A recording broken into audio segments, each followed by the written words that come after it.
So guys, நேற்று நம்ம வந்துட்டு டிவிஎஸ் அப்பாச்சியோட ஆர்டிஎக்ஸோட ஒரு ஓவர்வியூ மாதிரி பார்த்தோம். ஸோ இன்றைக்கி வந்துட்டு CB200X அப்படிங்கும்போது அது ஓல்டர் வெர்ஷன். இப்போ வந்து அதை ரீபிராண்டிங் பண்ணி NX200ன்னு சொல்லி ஹோண்டா வந்துட்டு ரீலான்ச் பண்ணியிருக்காங்க.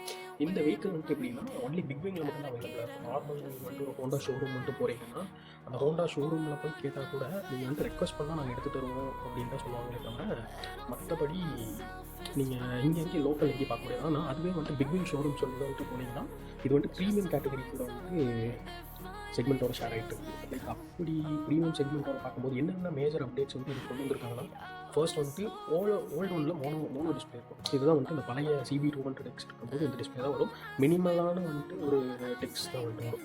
ஐபிஎம் லோபிங், ABS பிரேக்கிங், நியூட்ரல் இண்டிகேட்டர், அப்புறம் என்ஜின் வார்னிங் லைட்டு. அது போக வந்துட்டு பார்த்தீங்கன்னா ரெவ் மீட்ரு, ஸ்பீடோ மீட்டர், அதுக்கப்புறம் வந்துட்டு ட்ரிப் AB, அது கூட டைமு, ஃபியூவலு, அதுக்கப்புறம் வந்துட்டு கியர் பொசிஷன் இண்டிகேட்டர் வரும். ஆனால் பட் இப்போ பார்த்தீங்கன்னா அது வந்துட்டு என்டையராக TFT-யாக வந்துட்டு கன்வெர்ட் பண்ணிட்டாங்க. TFT வந்து நமக்கு அடிஷ்னல் டீட்டெயில்ஸ் டிஸ்டன்ஸில் வந்துட்டு வரும். அது கூட வந்து உங்களுக்கு ஆட் ஆகும். மேபி ட்ராக்ஷன் கண்ட்ரோல் இதெல்லாம் வந்துட்டு நம்ம அப்படின்ற ஒரு ஆப்ஷன் இருக்கான்னு நான் என்ன பார்க்கணும். அது கூட என்ன சொல்லியிருக்காங்க, ஹோண்டா ஆப்லேயும் வச்சுருக்காங்க right seat, road seat. Extra additional assistance பற்றி ஆக்சுவலாக இந்த பைக்கை வந்துட்டு இதுதான் வந்துட்டு பார்த்துக்கிட்டு இருந்தேன். CB200X இருக்கும்போது இந்த பைக் தான் வந்துட்டு வாங்கலாம்னு பார்த்துக்கிட்டு இருந்தப்போ எனக்கு ஒரே ஒரு டிஸ்அட்வான்டேஜாக வந்துட்டு இருந்தது என்னென்னா மிரர்ஸ் தான். டு பி ஃபிட், ஏன்னா இந்த ஹோண்டா காஸ்ட் கட்டிங் பண்ணுறேன்னு சொல்லிட்டு இந்த 200X வரைக்கும் ஒரு மிரர் பார்த்தீங்கன்னா இந்த மிரரை தான் எல்லாத்துக்குமே ஒரு ஹார்னட் சீரீஸ்க்கு ஆகட்டும், டியோ சீரீஸ்க்கு ஆகட்டும், இப்போ இந்த ஆனால் ஆக்சுவலாக இதோ நீங்கள் பார்த்து ஹார்னட் 2.0 அப்படின்னு நீங்கள் சொல்லுவீங்க. பட் ஹார்னட் 2.0வே வந்துட்டு 500 சீரீஸ்லேருந்து இன்ஸ்பைர் பண்ணியிருக்காங்க. அது வந்துட்டு ஒரு ரோட் ரேஜிங் பைக்காக வந்துட்டு கொண்டு வரணும், இப்போ ரோட் பைக்காக வந்து கொண்டு வரணும்னு சொல்லிட்டு தான் அது இன்ஸ்பைர் பண்ணியிருக்காங்க. இது NX200 வந்துட்டு எங்கே பிளாட்ஃபார்ம் ஷேர் பண்ணுறதுன்னா 500 கிட்ட தான். NX500 வந்துட்டு பார்த்தா தெரியும். NX500 இது மாதிரி வந்துட்டு ப்ரீமியம் கேட்டகரி சொல்லிட்டு நிறைய ஹோண்டா உங்களுக்கு சொல்லி தெரியும். சர்வீஸ் நெட்ஒர்க் இருக்குது, சர்வீஸும் வந்துட்டு நல்லாயிருக்கும், ரிலையபிலிட்டி இருக்குது ஹோண்டாவில். என்ஜின் வந்துட்டு தாராளமாக பார்க்கணும், எவ்வளோ தட்டுனாலும் பார்க்கணும்.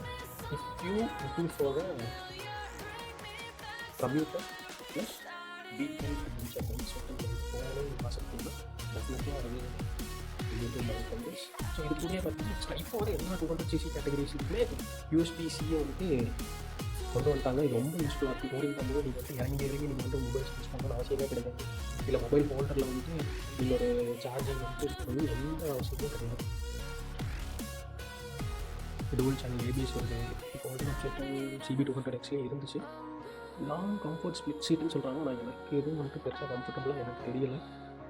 மைட் பி வந்துட்டு உங்களுக்கு வந்துட்டு ஓட்டி பார்த்தீங்கன்னா உங்களுக்கு வந்துட்டு செட் ஆகும். மற்றபடி டீட்டெயில் ஸ்பெக்ஸ் எல்லாமே வெப்சைட்லேயே இருக்குது. 360 வியூவும் இருக்குது. You guys interested. அதனால் ஸ்கீம் வந்துட்டு எனக்கு பிடிச்சிருக்கு. நீங்கள் பார்த்தீங்கன்னா உண்மையிலே இந்த ரேடியன் ரெட் மெட்டாலிக்கும் இந்த இக்னீஷியஸ் பிளாக்கும் தான் எனக்கு ரொம்ப பிடிச்சிருக்கு.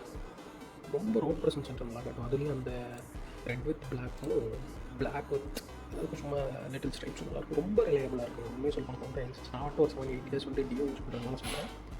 டியோ எப்படி ஓட்டுவோம் தெரியும், ஆனால் இட்ஸ் ரியலி கிரேட்.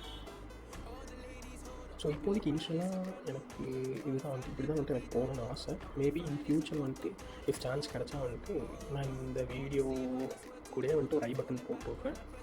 ஏன்னா ஃப்யூச்சரில் இதை ரிவ்யூ பண்ணால் ஹேண்ட்ஸ் ஆன் ரைட் பண்ணால் நான் வந்துட்டு கண்டிப்பாக அது ஒரு வீடியோவை மேக் பண்ணி போடுறேன். இன்னும் நம்மளுக்கு வந்துட்டு கேம் வந்துட்டு வரல, ஆர்டர் போட்டிருக்கேன். இன்கேஸ் வந்துட்டு கேம் வந்தால் டீட்டெயில் ஃபோன்லேயே எடுக்கலாம். இருந்தாலும் கேம் இதில் வேறு என்ன பெருசாக வேறு எதுவும் இல்லைங்க. எப்போவும் இருந்தது அது ஒரு சேனல் ABS.